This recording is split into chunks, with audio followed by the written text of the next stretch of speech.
हाँ पापा, याद है मुझे, टेंशन मत ले। बस कुछ ही दिन हुए हैं लीसा को एक नए शहर में। कॉलेज के बाद लीसा को शहर में अच्छी जॉब मिल गई, जिसकी वजह से उसे शहर आना पड़ा। लीसा को जैसे ही गर्ल्स हॉस्टल के बारे में अपनी फ्रेंड नेहा से पता चला तो लीसा अपने अकेलेपन को दूर करने के लिए उधर ही शिफ्ट हो गई। नेहा और लीसा हॉस्टल के ऊपर वाले फ्लोर में रहते थे। उनके बराबर वाले रूम में एक नई लड़की आने वाली थी। नेहा और लीसा थोड़े से ही टाइम में बहुत अच्छे दोस्त बन गए। उनको बाहर से किसी के आने की आवाज़ आई। कोई सीढ़ियों से चढ़कर ऊपर आ रहा था। शायद नई लड़की आ गई, ये कहते ही नेहा ने दरवाज़ा खोल दिया। चलने की आवाज़ धीरे धीरे से पास आ रही थी। गैस को स्लो करके लीसा भी नैना के पास आ गई। उनकी आंखें सीढ़ियों की तरफ ही थीं। किसी के नज़र न आने पर वो दरवाज़ा बंद करके दोबारा किचन में चली गई। कुछ देर बाद उन्हें बराबर वाले रूम से किसी की आवाज़ आई। कौन है यहाँ? तुम कौन हो? मैं यहाँ रहने आई हूँ, आज से ही मेरा रूम है, लेकिन तुम अंदर कैसे आई? अभी तो आई तुम्हारे सामने। अच्छा, नाइस टू मीट यू। मैं लीसा। मैं नेहा। नेहा बहुत अजीब लड़की थी। अपने आप से बातें करती थी और सारी सारी रात अपनी माँ से बातें करती रहती।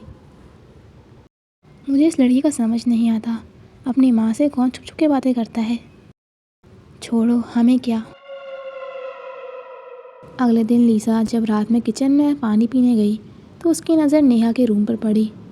नेहा बेड पर बैठकर कुछ पढ़ रही थी। लीसा जैसे ही उससे बात करने के लिए उसे कमरे में गई तो नेहा की आंखें अजीब तरीके से दूसरे रंग में बदल गईं। वो किसी इंसान की आंखें नहीं लग रही थी। वहाँ से फ़ौरन अपनी जान बचाकर भागी और अपने कमरे के अंदर चली गई।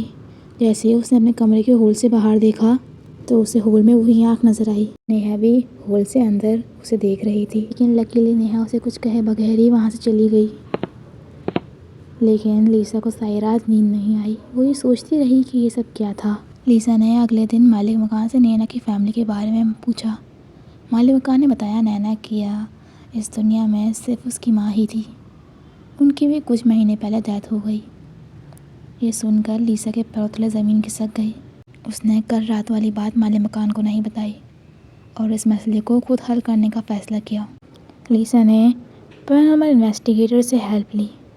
इन्वेस्टिगेटर ने लीसा को बताया कि नैना अपनी मॉम को इस दुनिया में वापस बुलाना चाहती है, जिसके लिए वो किसी अलग से वर्चुअल का इस्तेमाल करती है।